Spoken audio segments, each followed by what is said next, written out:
An influential news site called him the ideological godfather of Trumpism. Michael Savage, host of The Savage Nation, on this edition of Politics.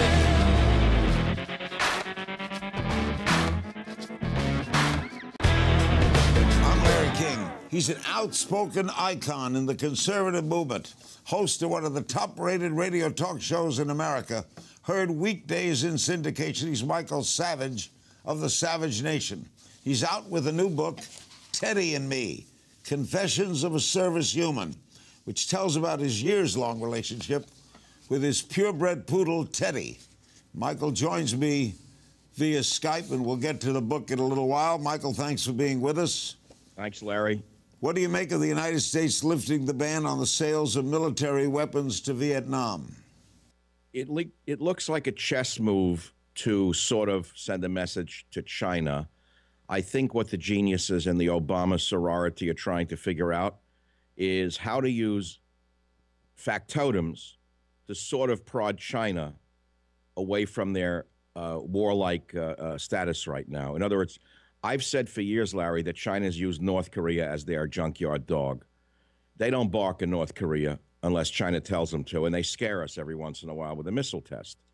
We don't really have Asian nations that we can use to scare China, and I think sending weapons to Vietnam is about that. That's my guess. But Vietnam has never had a love affair with China, ever. No, because the Chinese conquered or tried to conquer Vietnam, and of course, then the French, then the Americans, and we know how that ended. A piece in Salon.com last month described you as the ideological godfather of Trumpism, the man who blew up the Republican Party's establishment hold on its working class base. What attracts you to the Donald? Well, it's not that he personally is that attractive. It's that his message is extremely attractive, and that I suspected right from the beginning. I had Donald on my show going back to 2011, before anyone took him seriously, before he even announced his candidacy. Oh, I used to have him on since 1980. Well, of course, you've been around longer than me, Larry. I would figure you'd top me on that one. But the thing is, Larry, I felt that with his moderate nationalist message, my message has been borders, language, culture since I started in radio, I didn't see a candidate who was really going to push that forward. He seemed to be doing that. And I'll be frank with you, many of his talking points for at least a year leading up to the announcement were coming out of my books, such as Stop the Coming Civil War and then Government Zero. So I know his staff was reading generally in the conservative movement. My books were selling very well. You would think they would look at the writings of people who had brains on the right side of the spectrum, if you want to put us there. I wouldn't even put myself there, by the way, but that's okay. Wherever they want to put me is fine. I would call myself pro-American rather than right or left, but let someone else define me. So what attracts me to him, I felt, A, he's a good salesman. B, he's got tremendous good unis, pardon me, that's Brooklyn for guts. And I felt that someone needed to stop this movement towards this dissolution of our borders, the bastardization of our language, and the absolute total decimation of our culture. Somebody had to stand up for America, which I love. I'm an immigrant son, Larry. And believe me, when my grandfather came here, he kissed the earth. And he told me one thing. He said, learn English and become an American. He was right. That's what I'm trying to say in all of my work. But he says, make America, and he's a good friend, and I like the Donald personally. He says, make America great again. First, great, were we great when we had slaves? When we were great when women couldn't vote? When we were great during the Great Depression? I think we're pretty great now. What do you mean great again? Well, of course. What do you mean great again? That's the standard liberal line. Well, because it happens to be true. No. That's an argument called reducto ad absurdum. You know very well because you've been in the business long enough. In other words, you take the most absurd opposition point of view and you make it sound as though he wants to bring us back. You call slavery absurd? Bring us back to slavery? Come on, Larry. That's a standard. All right. Was the Depression absurd? We're not in the Depression. Was the Vietnam War absurd? We're not in the Vietnam War. Obama is the most power-mad president in American history. He has decimated virtually every decent institution in this country, from the military to the schools. That's what he means by make America great again. We're not talking about slavery or the Vietnam War or women not voting. All right. Do you think the military is depleted in America? Are you kidding me? Show me the proof. Larry, we have the smallest standing army since World War II. Larger than the 10 big nations next to us combined. Larry, we have the smallest Navy since World War I. Larger than the 10 nations behind us combined. Yes, and why is China building their Navy? Oh, we're going to go to war with China. Why is China building a Navy? Why is China constantly exerting their muscular strength? This is not a time to retreat from the world stage. It's a time to stand up strong on the world stage, and he's gone the other way. The only people he seems to aggress against, your president, not mine, is the American opposition, the conservative movement. Anyone who says one word against them are his political enemies. On the world stage, he's a wimp. Talk law, you know, the old statement from Theodore Roosevelt, speaks quietly, carry a big stick and talk quietly or something like that. This guy has the opposite, which is speak loudly and carry no stick. More with Michael Savage after the break. He deported more immigrants than the last 3 presidents combined. He's hit more drones. That's because he's brought more in than the last 5 presidents. He didn't bring them in. They came in. Why did they come in? Because he dissolved our border patrol. Larry, you're a human being living in the country. Why do we need people on welfare? Tell me how that benefits. I was on welfare, and I don't like it. I had it. I know why it's necessary. New York City bought my first pair of glasses. I'm not going to knock welfare people. But how many people can we support on welfare? Anything that's necessary, because we're a great country. Where's the money coming from? We're bankrupt. We're so bankrupt. How come I see people going along? I tell you what. Larry, listen to me. The average person's not you or me. There are 2 economies in this country, if not more. Los Angeles is not the heartland, which has been hollowed out, going back to the Clintons with NAFTA, if you want to get very specific, when they exported whole factories, let alone jobs. Right. Let's take some individual things about Trump. Again, to raise money is terrible from people. You should not raise money because then you owe things to them. And now he's raising money. Explain. I'm not working for him. Let him explain. Oh, no. Now you don't want to defend him. I'm not here to defend him. You didn't listen to me at the beginning. I said I chose to back him. Does that bug you that he now raises money? You're not hearing me. I said I chose to back Trump in the beginning because of all the candidates on the conservative or Republican side, he was the only one expressing my philosophy of borders, language, and culture. As to raising money, things like that, you'll have to take it up with his staff, not me. I don't work for him. But if you plan to vote for him, doesn't that give you some cause for concern? No, not at all. Not releasing income taxes? No, until Bill Clinton releases where the money came from in the Clinton Library and Hillary Clinton, the Clinton Library. I'd like to see the emails and the damage it's done to our intelligence services. I'd like to see things like that more than Donald Trump's income tax return. Well, all the presidential candidates release their income tax returns. Doesn't it bother you? Does it bother you at all he doesn't? Not really. What do I care about his income? What does it matter to me? Okay. He talks about Bill Clinton's infidelities. Did he ever have any? Actually, on my show last week, I said I could care less about Bill Clinton's peccadillos. They never interested me in the 90s when I was on radio. I felt he was a dirtbag then. I think he's a dirtbag now. And frankly, it's the worst possible approach to taking down Hillary. She's as dirty as they come, and it's not about Bill Clinton's peccadillos. I've said that, and I stand by that. I could care less what that dirtbag does.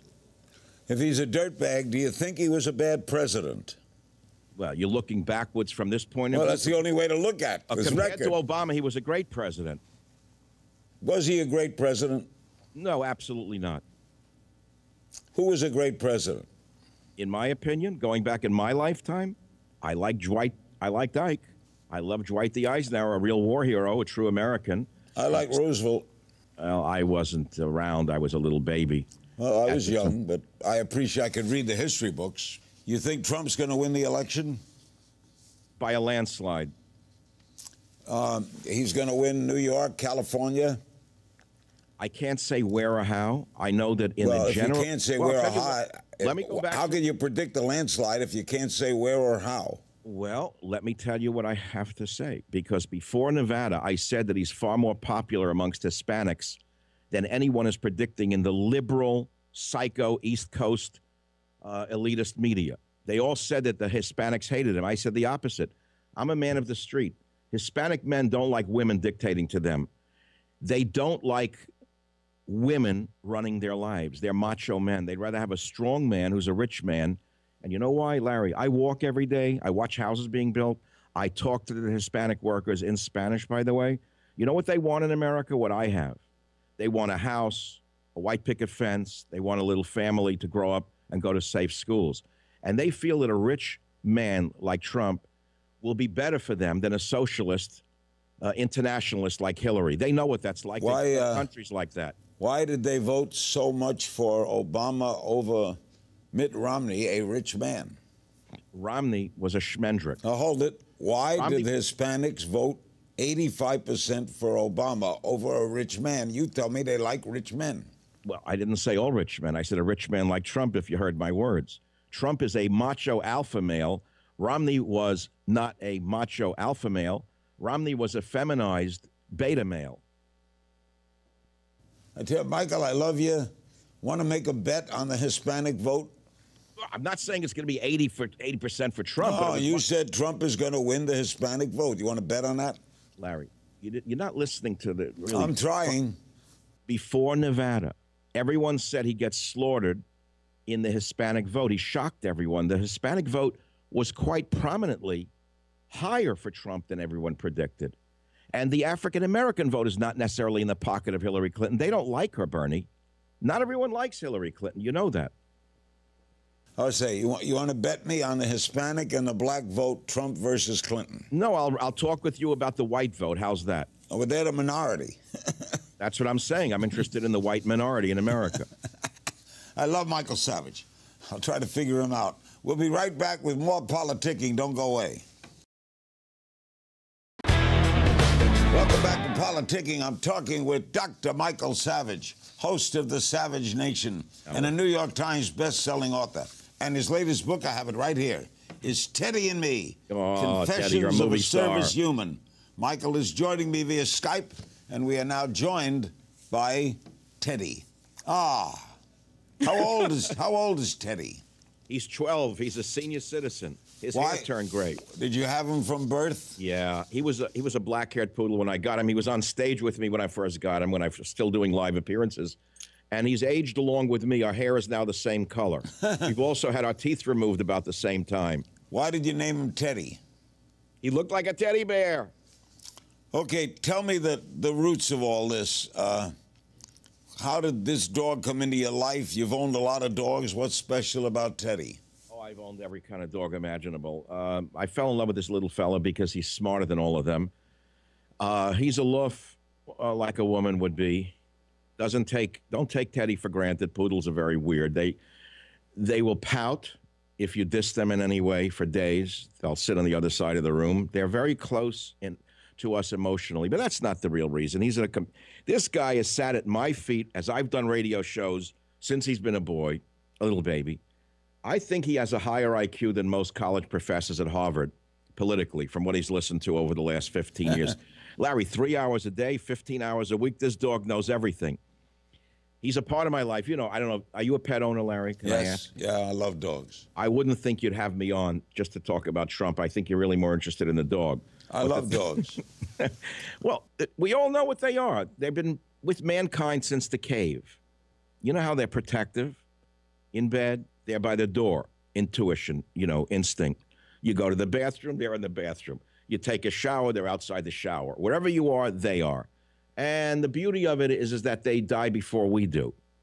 And as a little child asked cryingly, why did God make it so that our dogs or our cats die before we do? And a wise woman said, God set it up that way so they're not left alone, because if we died before them, nobody would take care of them. And that's how we explain to children why. And they also don't know they're going to die. Well, maybe toward the end they may, do you think? No, they're going to die? I don't think they can rationalize that. Why do you call them Confessions of a Service Human? What do you mean? Because he's turned me into a service human. I mean, we know dogs in restaurants today in California all have service tags. Everything's a monkey, a zebra, right. A pig. It's a service animal. All right. But when we take care of our dogs, to the extent that we do, I'm cutting chicken for him. I'm cutting carrots. I'm taking him to a doctor. I'm taking him to a dentist. I'm taking him for a walk. Teddy this, Teddy that. It's like I'm a service human. I don't know who's working for who. But as Steinbeck wrote, and I think it was Steinbeck who wrote, that in the next world, wherever that may be, they are the humans and we are their pets. And how we treated them on this plane is how they treat us on that plane. So I'm kind of hedging my bet, Larry. Why did you decide to write a book about a dog? You know, it's a great question. In the midst of this hyper-political season, my last best-selling book was Government Zero, which is still selling very well, by the way. And I'll have another political book out just before the election because we need a break. We need a break from it. There's going to be life after the election. And the fundamentals that we've all had are going to still be here. Family, pets, food, the sun, a walk, lovemaking, whatever it may be, Larry. And pets will be with us for a long time, I hope. I hope we don't become a civilization that says that we can't afford to take care of them, as China once did, where they slaughtered their pets. You know that during the Cultural Revolution. In the first chapter, you say you can judge people by how they treat their dogs. Based on what? Watch them in the street. I've seen people look real nice to their animals when people are around. And then when they turn a corner, I've seen them yell at a dog, intimidate a dog, things like that. And you could see the dual nature of some people. I mean, people are like that. They take out a lot of their hostility on their poor little defenseless creatures. Michael, you write that I don't feel I'm inspiring people in the way I want to inspire them. How are you inspiring them if it's not the way you want to inspire them? How are you going to change? Do you think you're failing? No, I don't think I'm inspiring people. We're living in a very cynical age with a power-mad president. Everyone's freaked out on all sides of the aisle. Look what's going on with Hillary Clinton. She is detested by most liberals. They like Bernie Sanders, who was an outright New York street communist from the 1930s. Nothing about what he says is any different than what's going on in South America, where there's one salami hanging in a butcher store. That's the sum total of what will happen in this country if that maniac becomes president. So where's the inspiration? People are desperate. They're looking for something to look to, so maybe we find it in our pets. That's what I'm saying. You call Sanders a maniac? Are you kidding me? He is professing, you know and I know, what he is professing cannot be enacted without decimating our society. Take a look at South America, Larry. Look at Venezuela. This was a socialist nation. Look what it is today. They're fighting over a loaf of bread in the supermarkets. It happened before. Remember what Margaret Thatcher said? Socialism is a wonderful system until you run out of other people's money. Sanders knows that. He's a very clever boy from New York. He's espousing hatred for people with something. He's appeasing the masses. It's been done before. He's a demagogue, but he doesn't look it because he's an old Jewish guy and he looks innocent, like grandfather Bernie. But this kind of rhetoric has been tried before. I've listened to Sympathy for the Devil by the Rolling Stones, and I see it every time he opens his mouth. We'll continue the conversation with Michael Savage after this. Norman Thomas was the socialist candidate in 1932. Before my time. He had 20 planks in his platform. 19 are now law. Right. That's how bad this country has become, and Donald Trump will make America less socialist again. This country is a bad country? Now? Now? Larry, look at what's going on. Look at the crime wave in this country. And it's down. Oh, it is not down. It is not. You know that Obama released 20,000 felons over the last few months? You want them running around the streets? What are they going to do, get jobs? See, I would start by deporting. Larry, quickly, you say deport. That's like the most dirty word in the world, right? 1/3 of all of our federal prisoners are illegal aliens who didn't get thrown in jail for just coming to the country. They've committed numerous rapes, murders, whatever they have done. I would start, if you want to cut this down the middle, start by deporting the illegal aliens in our prisons. Okay, that's enough for me. Where'd you get that figure from, 1/3? Where? It's well known. Bureau of Justice. You say well known. I never heard that figure. Larry, look it up. Bureau of Justice. Percent of prisoners in federal prisons that are illegal aliens, meaning non-citizens. It's around 28, 29, 30%. By the way, Michael, is it true that your brother was blind and deaf? May he rest in peace. He was born that way, Larry. How old was? What's the age difference between you and him? Oh, he was my hero. He was 3 years younger, but we didn't know he was that way until he was about 2. No one knew that he had blindness and deafness. And I did learn how to communicate with audiences and with animals through my little brother, Jerome, because he couldn't talk, he couldn't see. They said he couldn't hear, and I said, stay away from him, don't go near him. You know, they put him in a high chair in the Bronx in a little apartment. Well, my mom and dad weren't there. Dad was working, mom was doing something else. I'd sneak in the kitchen, and I'd whistle to him, and I would talk to him. Larry, I saw that he was alive inside. And then they go away from him. Don't, what do you mean go away from him? He loves me. So when they weren't looking, I would talk to him, Larry, and I learned. See, today, Larry, with all of the benefits that we have for the poor handicapped people, he wouldn't have been given away to a home where he died a horrible death in a snake pit. I don't even want to go into what was done to him. He was given away at 5. It was the greatest trauma in a family to send away a little boy, and died in the home. 20 years later, Larry, he suffered 20 years in a snake pit in Staten Island and Poughkeepsie, New York. In those days, a snake pit. But today, he would have the ability to communicate. Yeah. Today, why did your family treat him that way? They didn't. The doctors in those days were stupid. And they said, give him away for the sake of the healthy children. It's not good to have a sick child around healthy children. So now think of the guilt, Larry. Think of the guilt it imposes upon the healthy children when where's our brother? Oh, the doctor said we have to put him in a special place so he doesn't affect the healthy children. So now the rest of your life, I did that to my brother? You see what I'm saying? In other words, he was sort of the Jesus of the family in that regard. He died for my sins. And Larry, to be honest with you, I have triple energy. Part of the reason is I have all this energy like you do. I don't know where you get it from. Is because I'm living for 2 lives. I have 2 hearts beating in my chest. One is for Michael, one is for Jerry. This book is dedicated to him because that's how I learned to communicate with audiences, including great guys like Larry King on the other side of a Skype screen. You have a great deal of sensitivity, Michael. You should show it more often. I save it for certain people, Larry. This book obviously is very emotional for you. I think there's some good writing in it. You know, people think it's just a picture book, but there's 10,000 words. I began as a poet in the streets of New York, Larry, a songwriter and a poet. So there's a lot of poetry in my blood. Just because I have conservative viewpoints doesn't mean that I'm insensitive, nor that I have no art in me. I'm pretty sure that there's a bit of Beethoven in all of us. Do you take your Teddy with you wherever you go? I try to. I do try to. Life is not full without my little guy. He's good on an airplane. He's good on an airplane. 6 hours. He can make it to Miami and back. Miami one way without peeing. Has he had children? Has he fathered children? No, unfortunately, he's a bachelor. He never met the right poodle. But he told me he's still looking. What is their life expectancy? Well, the little guys, they say, can do 15, 16. You know, I heard 26. I'm not counting on that. And I'm not going to get another dog. I discussed it last night with Mrs. Savage. We can't. We love dogs too much. I can't go through it again. You know, after a certain number of losses with animals, enough is enough at a certain point in your life. So I think that'll be it.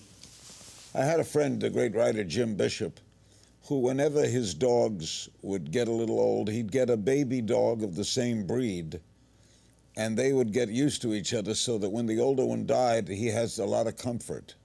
I understand. That's very, very beautiful, and I've thought about it. I can't go through that heartbreak anymore, not with him. This is it. I've had so many dogs, and each one is written about here. My best dog, craziest dog, was Bandit, who I got from a convict just released from San Quentin, who I met on a ferry in Marin County as he was getting out of, you know, when they get out of San Quentin, Larry, they give them like $200, and many of them take the Larkspur ferry to San Francisco. So this guy comes out of jail with long hair. I met him. Long story short, we became friends. I was drinking on the ferry. He took me to his house. God knows, I thought he was going to murder me on the South San Francisco near the old Candlestick Park. The nicest guy on earth. He got a litter of dogs. He gave me this dog, Bandit, the wildest dog I ever owned in my life. It was a border collie. Totally different animal. So I've had a lot of breeds of dogs. This guy is a combo of the wild and the tame, and the aloof and the sweet. Michael, I love you. Thanks so much. Hope to see you in L.A., Larry King. You're the greatest. You got it. The book again is Teddy and Me, Confessions of a Service Human. It's out now and available everywhere, including downloads. Thanks for joining me on this edition of Politicking. Remember, you can join the conversation on my Facebook page, and you can check out the Politicking blog on our homepage or tweet me at King's Things. Don't forget, use the Politicking hashtag. That's all for this edition of Politicking.